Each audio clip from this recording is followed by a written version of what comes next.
ये जो लोकतंत्र सेनानी सम्मान समारोह का आयोजन किया गया है, इस अवसर पर प्रदेश के हमारे लोकप्रिय मुख्यमंत्री श्रीमान पुष्कर सिंह धामी जी, सेनानी संगठन के अध्यक्ष हमारे मित्र, मुझसे 20-25 दिन बड़े हैं तो डांट भी लगा देते हैं, जैसे मैं डांटता हूँ वो भी वैसे डांटते हैं। तो ऐसे हमारे आदरणीय कृष्ण कुमार अग्रवाल जी, इसके प्रेरणा स्रोत या इस कार्यक्रम के और इस सब चीज के पीछे, योजना के पीछे, भाव के पीछे जिनकी सोच है, और जो हरनिश अभी भी केवल आंदोलनकारियों के लिए नहीं, सेनानियों के लिए नहीं, बल्कि भारत मां के लिए जो संकल्प उन्होंने भगवा ध्वज के आगे लिया है प्रतिज्ञा लेते हुए, उसकी भी वो याद दिलाते रहते हैं।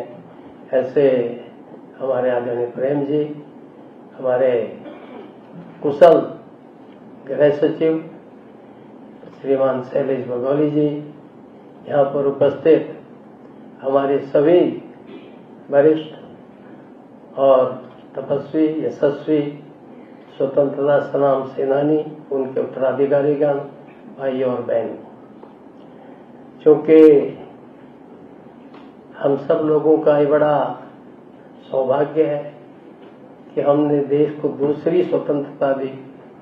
लोकतंत्र जब हत्या हो चुकी थी, ऐसे में शायद, मैं लंबा नहीं बोलूंगा फिर लंबा हो जाएगा, ये हमारे गोकरण जी जानते हैं कि जेल के अंदर जब हम लोग थे तो हमारे साथ चाहे 20-25% ही क्यों ना हो, बड़े अच्छे लोग थे। कोई समाजवादी, कोई साम्यवादी, कोई कांग्रेस से विरोध करके आने वाले कांग्रेस के लोग, वो कभी कभी बड़े परेशान होते थे। और मुझे पता है, चाहे मैं अल्मोड़ा रहा, बरेली रहा या बड़े कालखंड तक फतेहगढ़ रहा, तो हमको बड़ा टोंट कसते थे संघ वालों को। ललित जी, आपको थोड़ा अगर ध्यान हो तो कहते थे ये संघ वालों की लट्ठी गई कहाँ, फिर इनके लठ थे और ये लठ गए कहाँ, हम लोगों को तो ये साइबेरिया भेज देंगे। तो वो हम लोगों, मेरे से बहुत सीनियर लोग होते थे, तो मैं उनसे कहता था नहीं भाई धैर्य रखो, अभी बाहर लोग ऐसे हैं जो पूरा इंतजाम करेंगे और तुमको साइबेरिया नहीं भेजेंगे। हो सकता है कोई ऐसा दिन आए कि जिन्होंने हमको बंद कर दिया है वही साइबेरिया चले जाए। तो ऐसे उनको, तो ये सौभाग्य है कि बाहर अनेक लोगों ने सहयोग किया, और सचमुच ये संघ की बड़ी तपस्या है कि समय समय पर, क्योंकि संघ का उद्देश्य सारे समाज को साथ लेके चलना है, और संघ कोई संघ के लिए ही है यह नहीं सोचता है। आज उसका प्रत्यक्ष उदाहरण है, प्रधानमंत्री जी ने जब मतलब जादू जो सर से ऊपर से बोले, ऐसा है कि वो है ना कहावत, बताइए अभी सिंदूर घटना के बाद, ऑपरेशन के बाद ओवैसी साहब सबसे पहले समर्थन में आए, थरूर साहब समर्थन में आए। तो ये क्योंकि हम लोग जो संकल्पित लोग हैं, जिन्होंने संघ के हैं इसलिए हम अलग से हैं और वो बाकी अलग है नहीं, वो भी सब अपने हैं, ऐसा मान करके हमारा भाव रहता था, हमको सिखाया जाता था।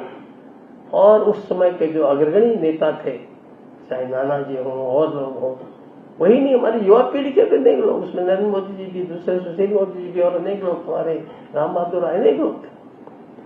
माने इन सब लोगों ने कैसे नवनिर्माण समिति के आंदोलन को, कैसे बिहार के आंदोलन को आगे लेकर के और अत्याचारों के खिलाफ जिस ढंग से काम हो रहा था देश के अंदर 12 जून की घटना के बाद, जयप्रकाश जी जैसे नेतृत्व को लेकर के आगे लेकर के आंदोलन खड़ा किया। वो हमारे नेता थे, लेकिन संपूर्ण कार्य किस ढंग से संघ ने किया और कैसे सबका सहयोग लिया। केवल संघ काम करता, सबका सहयोग लिया नहीं होता तो वो सफलता नहीं मिलती। और एक सबका साथ लेकर के और देश को एक आपातकाल से मुक्त कराया, तो मुझे लगता है कि उसकी याद में ये दिवस मनाना, और वो भी मुख्यमंत्री आवास में, तो ये एक प्रकार से हम सब के लिए एक सुखद घटना है, सुखद प्रसंग है। और आगे आप लोगों ने मुझे सुबह बहुत से लोग मिलने आए, बोले भगत दा आप ये बोलो कि वहां कहाँ बन गया है। प्रेम जी, मैं तो ऐसा ना जो बीच में बोलते तो फिर बोलता ही नहीं, बड़ी कठिनाई है मेरी। एक दिन मैंने इसे अमित शाह से भी कहा, तो हम सब लोग कि ये एक्ट बनना चाहिए। तो मैंने इन सब से कहा जो मेरे पास मिलने आए, मैंने कहा भाई इस समय भारत के अंदर सबसे एक्टिव अगर कोई मुख्यमंत्री है तो पुष्कर सिंह धामी है। अब एक्टिव है तो एक्ट तो बनेगा ही बनेगा।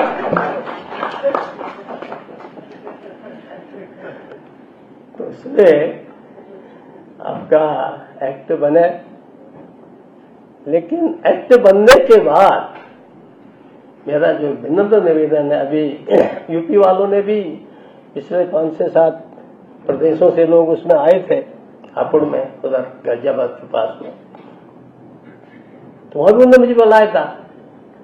तो मैंने भी उनसे निवेदन किया, भाई हो गया, आपातकाल चला गया, वो दोबारा ना आए उसके लिए उतना भर उसकी याद दिलाओ, परंतु हमारा जो मूल मंत्र है कि हम अखंड भारत चाहते हैं। अब मैं कोई अपने बारे में बोलूं, बहुत अच्छा नहीं है, लेकिन अभी मैं कैलाश कभी जा नहीं पाया, मानसरोवर देख नहीं पाया, बड़ी इच्छा थी।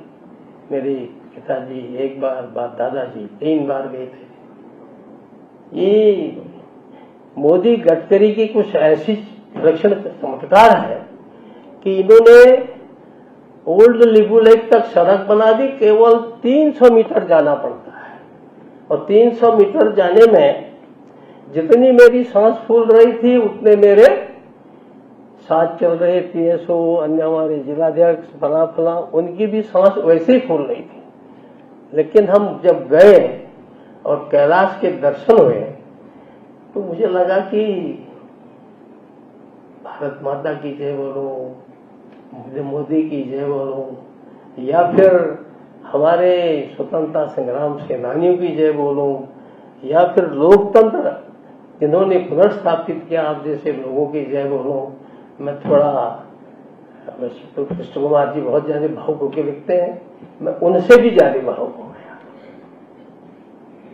मुझे जब चैनल वाला कोई, ये मेरा जिला अध्यक्ष थोड़ा होशियार है, मुख्यमंत्री जी, चैनल वाला भी ले गया था साथ में, जैसे आप ले जाते हैं ना, मेरे साथ भी ले गया था। मुझे पता भी नहीं था वो चैनल वाला है। अब उनसे बार बार पूछने लगा कि आपकी क्या अपेक्षा है, तो मेरे आंसू आ गए, मैं बोल ही नहीं पाया। एक ही वो बार बार मुंह से निकलता, अखंड भारत, अखंड भारत, अखंड भारत।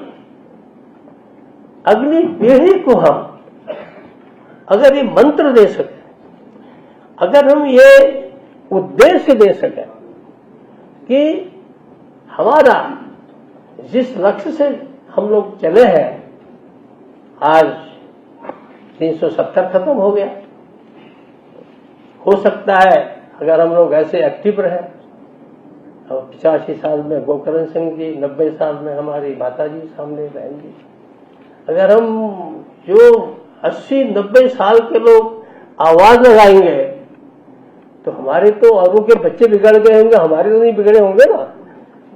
उन्हें किसी के बिगड़े हो तो सारा काम ही बेकार हो गया विजय जी, फिर तो आप और हम ही ठीक है। तो ये बच्चों को, अगली पीढ़ी को हम ये संदेश दें कि देखे आज नहीं तो कल, जैसे हर इजरायली कहता था 2000 साल से हम अगला दिवस ये यरूशलेम में बिताएंगे। अगला महोत्सव यरूशलेम 2000 साल तक कहाँ पहले 2000 साल बाद यरूशलेम बना है। तो हम 2000 साल नहीं, 200 साल नहीं, उससे पहले ही अखंड भारत की कल्पना को साकार कर सके अगली पीढ़ी। ये संदेश हम अपने मन से, तन से, अपने पूरे विश्वास से अगली पीढ़ी को अगर देते रहेंगे तो मैं सोचता हूं कि हमारा कर्तव्य अब शुरू हो रहा है। हमारा कर्तव्य 1975 में, 77 में खत्म नहीं हुआ है।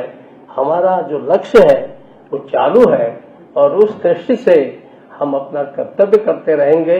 अब बाकी डिमांड तो आप जितने रखोगे ना, आपसे निवेदन करता हूँ, समय कम है, कि जब मंत्री बना तो लोग मेरे पीछे भगत दास से नक्शल नहीं करो, नौकरी दो, तुम पहले कहते थे फला फला फला फला ये फला।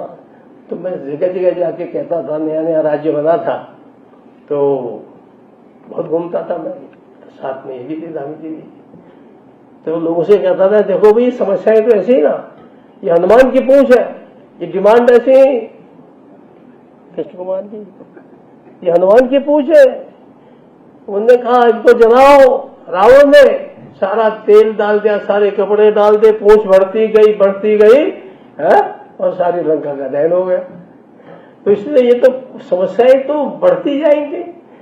अपना काम उनमें से कितना सीमित चीजों को लेना और जो एक अच्छा हमारा लक्ष्य है उस लक्ष्य को कैसे प्राप्त करना, अगली पीढ़ी को, चाहे स्वतंत्रता संग्राम सेनानी हो, चाहे लोकतंत्र सेनानी हो, चाहे उत्तराखंड आंदोलनकारी हो, चाहे हमारे सैनिक हो, उन सब की वीरता, उन सब के त्याग, उन सब के बलिदान, उसकी याद दिलाते हुए एक उज्जवल, जिसको विश्व गुरु भारत हम लोग कहते हैं, उसकी दिशा में जो आज प्रधानमंत्री चाहते हैं, आज हमारे सभी लोग चाहते हैं, उस दिशा में हम लोग यहाँ से कुछ संकल्प लेकर के, कोई उसके लिए प्रतिज्ञा नहीं करनी, लेकिन अंदर ही अंदर, अपने हृदय के अंदर ऐसा संकल्प लेकर के चलेंगे तो मुझे लगता है हमारी भावी पीढ़ी उसको याद करेगी, उसके लिए काम करेगी और सुदिन आएगा।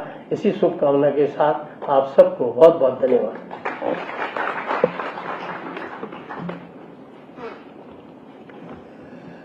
धन्यवाद भगतदा, बहुत प्रेरणादायक उद्बोधन रहा। आपने सबकी भावनाओं को भी बड़े हंसते हुए प्रकट भी कर दिया और हम सबका कर्तव्य बोध भी कराया।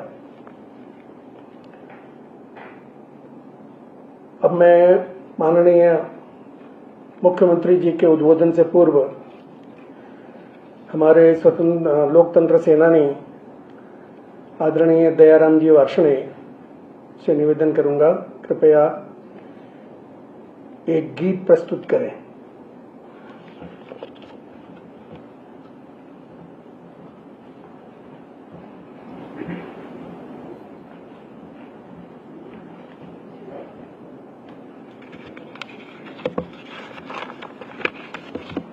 पथ का अंतिम लक्ष्य नहीं है सिंहासन चढ़ते जाना, सब समाज को लिए साथ में आगे है बढ़ते जाना।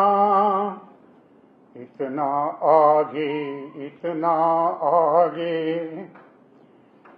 जिसका कोई छोर नहीं, जहां पूर्णता मर्यादा हो, सीमाओं की डोर नहीं। सभी दिशाएं मिल जाती हैं उस अनंत नभ को पाना पथ का अंतिम लक्ष्य नहीं है, सिंहासन चढ़ते जाना। सब समाज को लिए साथ में आगे है बढ़ते जाना। छोटे मोटे फल को पाने यह न परिश्रम सारा है, देवों को भी दुर्लभ है जो ऐसा संग हमारा है।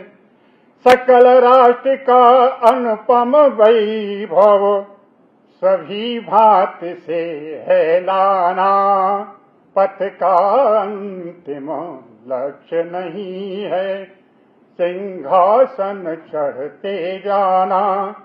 सब समाज को लिए साथ में आगे है बढ़ते जाना। इस महान उद्देश्य प्राप्त हित लगे भले जीवन सारा, एक जन्म का बार बार हो इसी हेतु जीवन सारा। जिए इसी हित और मृत्यु को इसी हेतु है अपनाना, पथ का अंतिम लक्ष्य नहीं है, सिंहासन चढ़ते जाना। सब समाज को लिए साथ में आगे है। व्यवस्थाएं में हमारे संस्कृति सचिव श्री युगल जी हैं, अपर सचिव गृह निवेदिता जी, सभी उपस्थित हैं। मैं सबसे पहले तो आप सभी का यहाँ दूर दूर से चल के आए हैं और आपने तो पहले ही बता दिया कि सच में आप सबको अगर आनंद आया यहाँ आने में तो मुझे तो परमानंद मिल गया। और मैं आप सबका बहुत स्वागत करता हूँ, अभिनंदन करता हूँ। और मैं अपनी बात जरूर रखूंगा आपके सामने, थोड़ा बहुत जो भी बातें हैं, लेकिन मैं आपको बताऊं इस सभागार में बहुत सारे कार्यक्रम हो गए। पहले ये कार्यक्रम ये यहाँ नहीं होते थे, ऐसे कार्यक्रम कहीं होते थे तो मुझे भी बुलाते थे और 10 लाख 20 लाख का बिल बनता था। और जो ट्रैफिक लगता है, गाड़ियां लगती हैं, पार्किंग होती है, उसमें जाने में बड़ा समय व्यर्थ होता है। लोग भी जो है रास्ते भर में जो है ट्रैफिक रोका जाता है। तो हमने ये कोविड के बाद ये व्यवस्था करी। मैंने कहा जितने भी हमारे इस प्रकार के कार्यक्रम होंगे, आने में भी परेशानी नहीं होगी लोगों को, और हमारा भी कोई जाने में जो है लोगों को रोकना नहीं पड़ेगा। तो ये कार्यक्रम अब सब यहीं होंगे, मैक्सिमम कार्यक्रम। जब जब ये हॉल खाली होगा या बहुत ऐसी आवश्यकता न हो कि बड़ा कार्यक्रम हो रहा है बड़ा, तो यहाँ होंगे। तब से इसमें सभागार में मैं समझता हूँ कई सैकड़ों कार्यक्रम हो गए होंगे। और एक कार्यक्रम प्रत्येक वर्ष यहाँ मैंने मेरे पूज्य पिताजी की पलटन के लोग, महा रेजिमेंट के,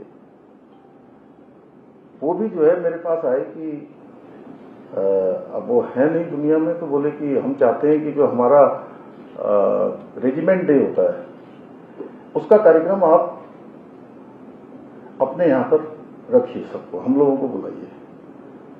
तो मैंने उनको बुलाया और रात में चूंकि फौज के लोग थे, वो जैसा उन्होंने कहा था वैसा ही सभी उनके लिए प्रबंध किया था।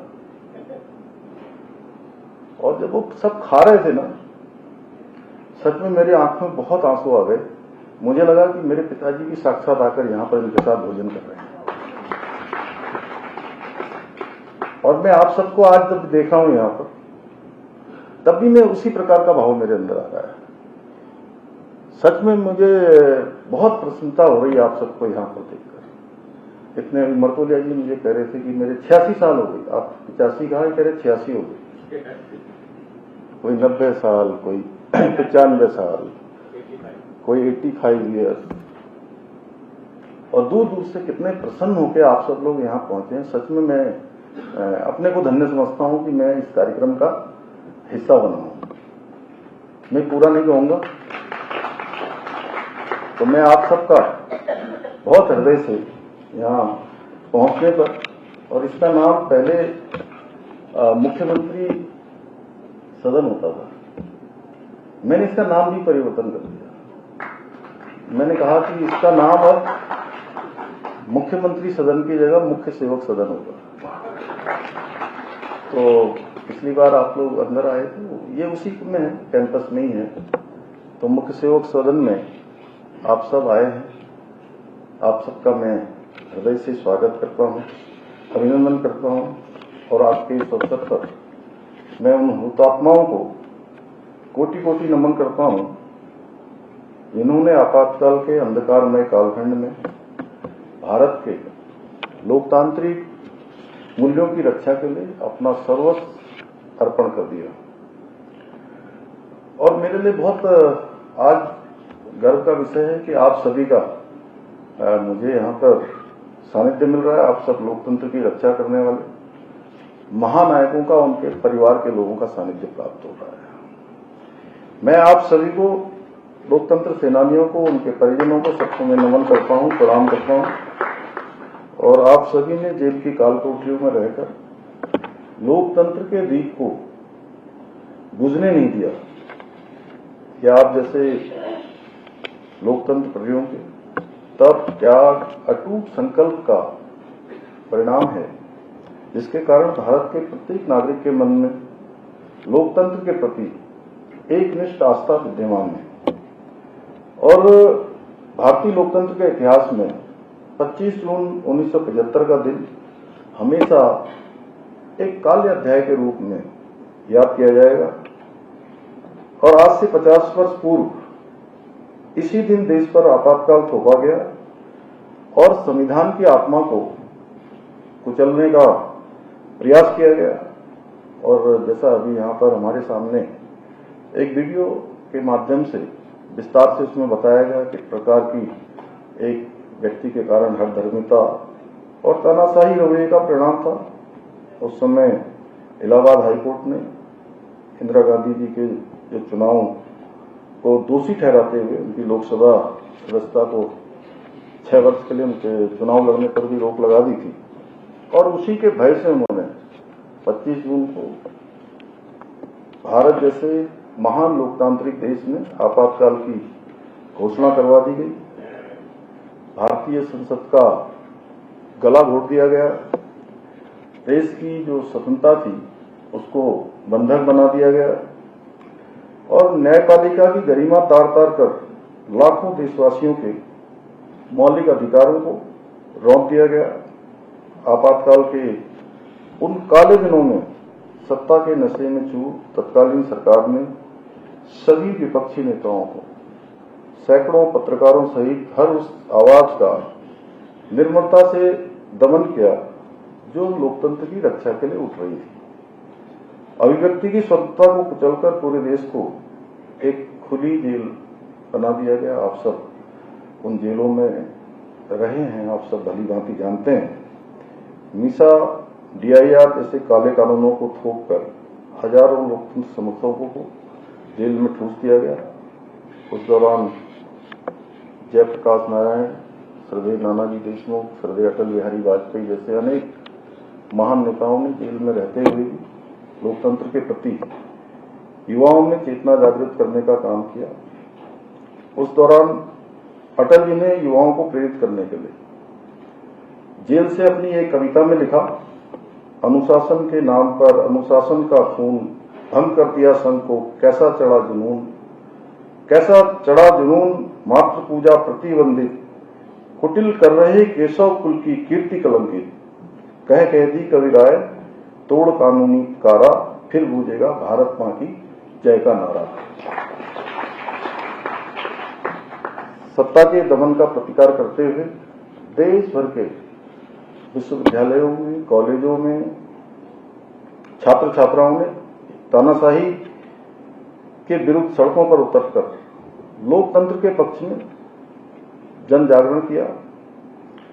दिल्ली, बनारस, इलाहाबाद, पटना, जयपुर, पुणे, बंगलौर, देश के सभी प्रमुख कई शहरों के अनेक जितने भी हमारे विश्वविद्यालय, शैक्षणिक संस्थान ये विरोध धीरे धीरे शुरू होते हुए एक राष्ट्रव्यापी क्रांति के रूप में बदल गया।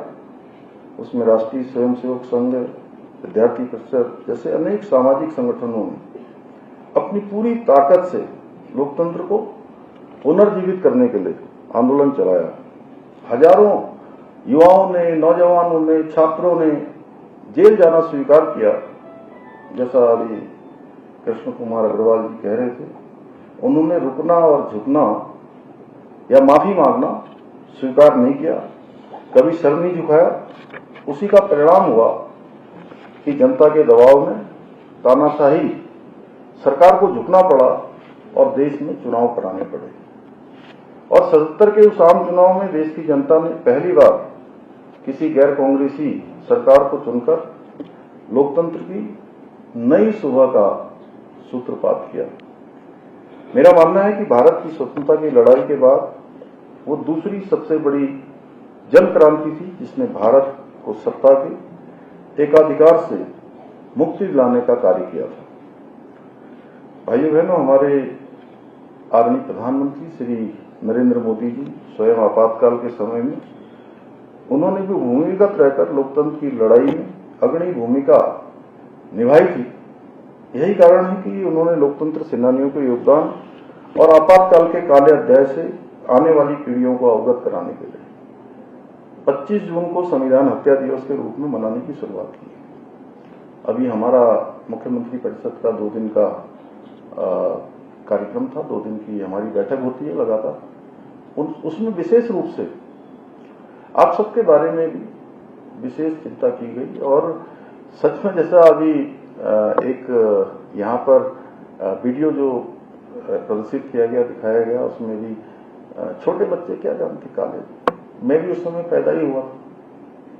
तो ऐसे मेरे जैसे अनेक लोग होंगे, हम तो सुनते सुनते विद्यार्थी परिषद में जाते जाते कुशेल जी जैसे बैठे हैं यहाँ पर, आपके साथ घूमते घूमते कहानियां, किस्से देखते देखते ये हमारे मन में तो बैठ गया पूरी तरह से कि कैसी यातनाएं थी, कैसा ये अन्याय था, कैसा कठोरतम जो है लोगों को शीशा पिला दिया गया, उनकी तमाम प्रकार से यातनाएं दी गई।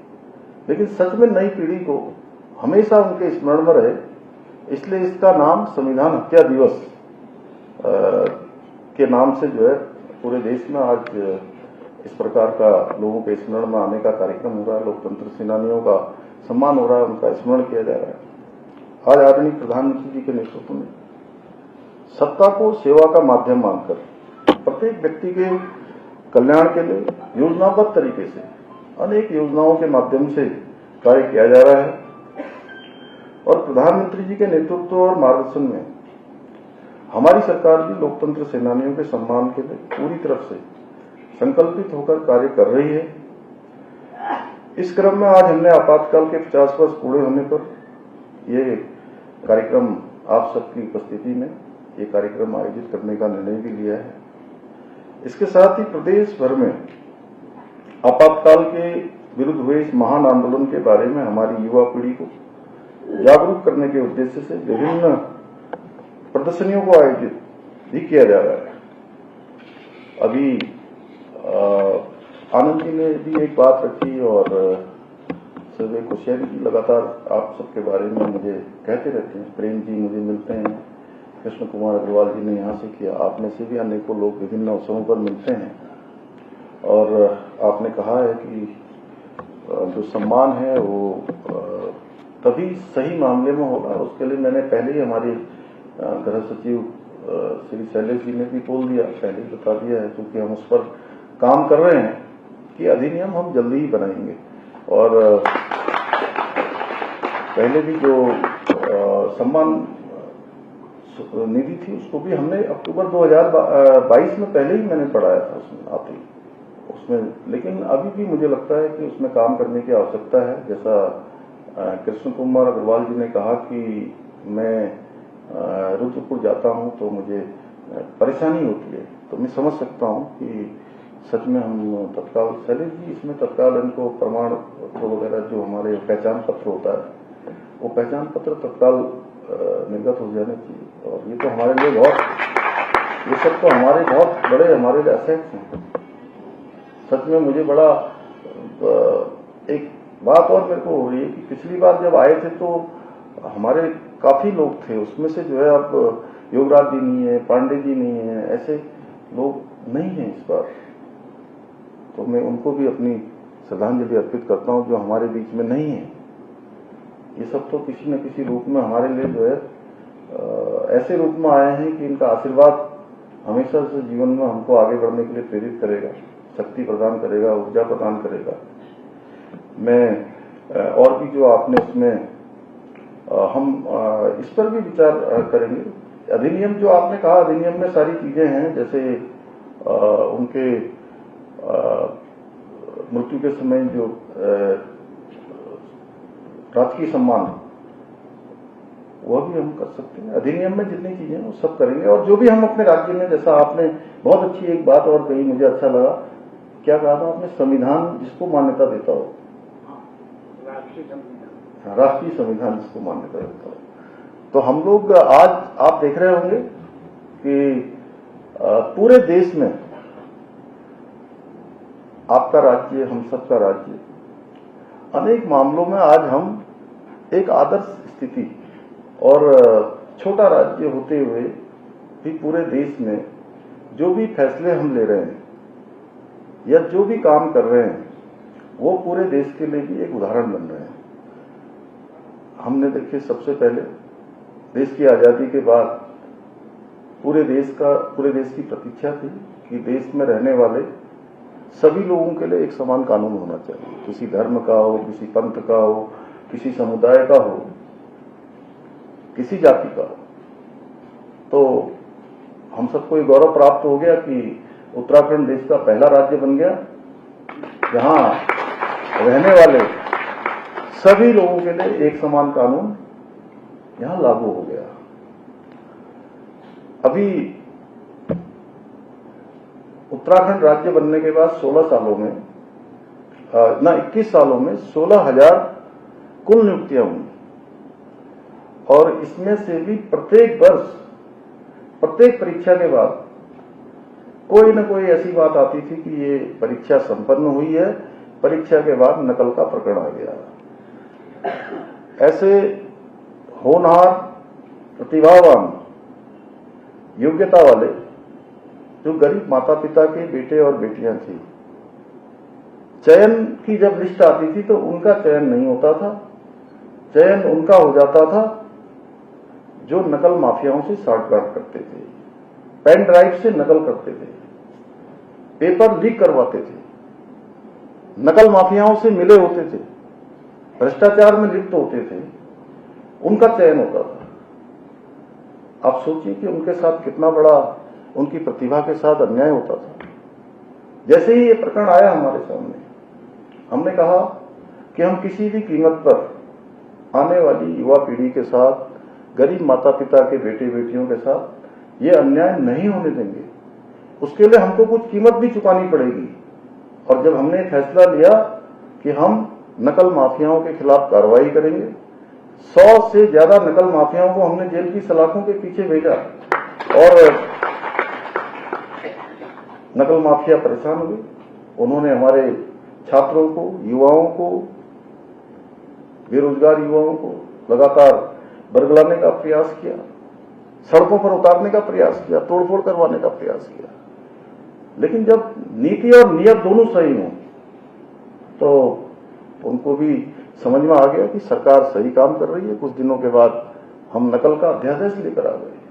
और नकल का अध्यादेश भी मैं इसलिए आप सबको बता रहा हूं कि आप सब लोग जहां वरिष्ठ हैं वहीं आप सब समाज के क्रीम में कह सकता हूं, समाज के प्रमुख लोग, ये कुछ सैकड़ों लोग यहां पर नहीं बैठे हैं। मैं ऐसा मानता हूं कि आप सब लोग, कई लाखों लोगों के प्रतिनिधि यहां पर बैठे हैं। जब हमने उनके सामने बात रखी और पूरे देश भर का हमने अध्ययन किया, हमारे साथियों ने, सब लोगों ने, हमारे अधिकारियों ने, सभी जगह के हमने नकल के क्षेत्र में हुए कामों को मंगवाया और हमने सबसे सख्त नकल का अध्यादेश बनाया। पूरे देश का सबसे सख्त नकल का अध्यादेश है। और उस नकल के अध्यादेश के लागू होने के बाद आज हम लगभग 24,000 नियुक्तियां राज्य के अंदर संपन्न हो गई हैं और एक भी मामले में कोई नकल का प्रकरण नहीं आया है, कोई न्यायालय में नहीं गया है। और आप सब स्वयं देखते होंगे कि ऐसे माता पिता के बेटे और बेटियां जो कई सालों से परीक्षाएं दे रहे थे, उनका परीक्षा में चयन नहीं हो रहा था। अब उन्हीं में से एक साथ एक परीक्षा में हो रहा है, दूसरे में भी हो रहा है, तीसरी में भी हो रहा है, चौथी परीक्षा में भी चयन हो जा रहा है उन्हीं में से। और कुछ तो ऐसे हैं कि इनकी 5 परीक्षाओं में एक साथ चयन हो रहा है। और मैं उत्तराखंड के प्रत्येक जनपद में जाता हूं, अनेक स्थानों पर जाता हूं और भ्रमण करता हूं, तो मुझे ऐसे माता पिता मिलते हैं। महेंद्र भाई काशीपुर के आसपास भी हैं, ऐसे लोग मिलते हैं मुझे। उनके माता पिता मुझे कहते हैं कि ये सरकार ने बहुत अच्छा काम किया। 16,000 नियुक्तियां हुई 21 साल में और पिछले 3.5 साल में नियुक्तियां हो गई 24,000। और अभी ये अनवरत रूप से चलने वाला है, रुकने वाला नहीं है। मैं नहीं कह रहा हूं, माननीय प्रधानमंत्री जी ने अभी 9 नवंबर को राज्य स्थापना दिवस पर हमारे राज्यवासियों को संबोधित करते हुए कहा कि ये नकल का अध्यादेश पूरे देश के लिए उदाहरण बन गया है। अभी हम विकास की बात करते हैं, पूरे देश के अंदर भारत सरकार का नीति आयोग जो सस्टेनेबल डेवलपमेंट गोल, सतत विकास के लक्ष्यों को प्राप्त करने में, आप सबको खुशी होगी कि पूरे देश के अंदर जो इंडेक्स बनाया जाता है, उस इंडेक्स में हमारे राज्य उत्तराखंड का पूरे देश में पहला स्थान है। छोटे राज्यों में वित्तीय अनुशासन बनाने में हम दूसरे नंबर पर आए। हमारा ease of doing, ease of living, startup, निवेश करने वाले राज्यों में हमारा राज्य आज देश के प्रथम श्रेणी के राज्यों में है। मैं इसमें बहुत देर बोल सकता हूं, कई घंटों तक अभी मैं बोल सकता हूं, लेकिन मैं इसलिए थोड़ी सी बात मैंने आपके सामने रखी जब अधिनियम की बात आई। अधिनियम भी हम सच में ऐसा बनाना चाहते हैं। मैं चाहता हूं सबके सहयोग से, हमारी सरकार चाहती है, आपकी सरकार चाहती है कि हम ऐसा काम करें जो पूरे देश के लिए एक बेस्ट प्रैक्टिस के रूप में लाया जाए। ऐसे अनेक काम हुए हैं, आप देखेंगे। आप सरकार जब ग्राउंड जीरो पर पहुंची है, चाहे वो सिलकेरा टनल में हमारे 41 मजदूर फंस गए थे, आपने देखा अभी G20 का हमारे यहाँ 3 कार्यक्रम आयोजित हुए। शानदार, देश दुनिया के लोग जो है एक अच्छा अनुभव यहां से लेकर गए। अभी हमारे राज्य में राष्ट्रीय खेलों का आयोजन हुआ। अपने आप में हमारी देवभूमि खेल भूमि के रूप में स्थापित होने के क्षेत्र में भी आगे बढ़ी। 37वें राष्ट्रीय खेलों में हम पदक तालिका में 24वें 25वें स्थान पर थे और इस बार हम 103 पदक जीतकर हमने जो है एक इतिहास हमारे खिलाड़ियों ने रच दिया। आज हर क्षेत्र में उत्तराखंड आगे बढ़ रहा है। पूरे देश के अंदर इन्वेस्टर ग्लोबल समिट हुई। मैं पहली बार मुझे भी देश से बाहर जाने का अवसर मिला, दूसरे देशों में भी गया और बड़ी खुशी ये हुई कि उत्तराखंड के हमारे रहने वाले प्रवासी भाई बहन बड़ी संख्या में हर जगह आए और वो भी गौरवान्वित हो रहे हैं कि अब हमारा पैतृक राज्य, हमारे पूर्वजों का राज्य अब तेजी से आगे बढ़ने वाले राज्यों की श्रेणी में आगे आ रहा है। मैं पिछले वर्ष 2024 में अभी भाग्यनगर और पुराना हैदराबाद जिसको बोलते हैं, तेलंगाना में पार्टी की ड्यूटी में गया था। वहां शाम को उत्तराखंड के लोगों ने वहां कार्यक्रम रखा था। तो कार्यक्रम होने के बाद जब मैं सबसे मिलता हुआ बाहर आ रहा था तो 2 बहनें जो मुझे लगता था 55-60 साल की आयु की होंगी, तो बार बार वो मेरे पीछे पीछे आगे से ऐसे जब मैं निकल रहा था तो पीछे पीछे मेरे आ रही थी। तो मुझे लगा कि आजकल ये फोटो खींचने का भी होता है, शायद इनको फोटो खींचनी होगी या कुछ होगा। तो मैंने रुक के पूछा, बताइए जी क्या करें?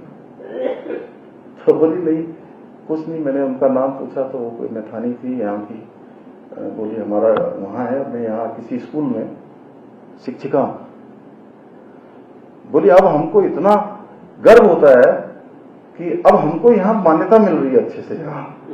यहाँ के लोग हमको जो है वो कर रहे हैं कि एक तरह से स्वीकारता, उनकी एक्सेप्टेंस बढ़ रही है। तो मुझे भी बड़ी खुशी हुई कि हम लोग अच्छा काम कर रहे हैं। तो ऐसे अनेक काम आज हम लोग आगे बढ़ा रहे हैं, हर क्षेत्र में हम आगे बढ़ रहे हैं।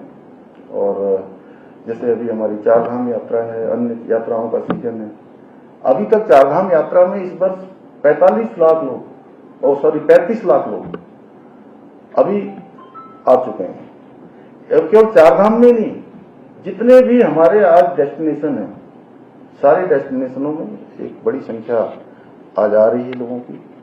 हमारे अनेक काम जो पिछले 50-60 साल से रुके हुए थे, आपने इतना प्रयास किया, जमरानी बांध के लिए लगातार कई सालों से आवाज उठती रही और 60-70 साल तो हुए होंगे लगभग। लोग आपने सांसद रहते हुए भी, वहां से राज्यपाल के रूप में भी, अन्य हम लोगों से भी लगातार कहते रहे। तो अब जाकर जो है वो जमरानी बांध हमारा स्वीकृत हुआ। यहाँ देहरादून में लखवाड़ बांध कई सालों से, मुझे लगता है 4-5 दशक से लोग लखवाड़ डैम की बात कर रहे थे, नहीं हो रहा था। लखवाड़ डैम हमारा स्वीकृत हो गया। देहरादून में पानी की कमी न हो अगले 50 सालों के लिए। यहाँ सौंग डैम स्वीकृत हो गया, उसका काम चालू हो गया है। अभी हम लोग किसाऊ पर भी काम कर रहे हैं। एम्स हमारे यहाँ एक चल रहा है, दूसरा एम्स शुरू, वो भी उसका भी काम जो है काफी 2026 तक इच्छा वाले एम्स को खोल देंगे। इसी प्रकार स्मार्ट इंडस्ट्रियल सिटी, वो भी भारत सरकार ने हमारे यहाँ स्वीकृत कर दी। इसमें लाखों लोगों को रोजगार मिलने वाला है। तो ऐसे अनेक काम जो वर्षों से लंबित थे, आज हमारी सड़कों का पूरा जाल मिल गया। काशीपुर से यहाँ आने में आपको जो है कई पूरा दिन लग जाता, नहीं तो अब तो कितने 5 घंटे में पहुंच गए होंगे आप। हाँ नहीं, वैसे तो 3-3.5 घंटे में, लेकिन अब चूंकि उसमें आए होंगे ना आप, तो धीरे धीरे रुकते रुकाते। तो जैसे सड़कों का क्षेत्र हो, स्वास्थ्य का क्षेत्र हो, आज अनेक क्षेत्रों में काम हो रहा है। और भारत सरकार भी, हमारी प्रधानमंत्री जी का भी हमारे राज्य से विशेष लगाव है उनका। और सभी योजनाएं लगभग जो भी हम उनसे कहते हैं वो हमको देते हैं।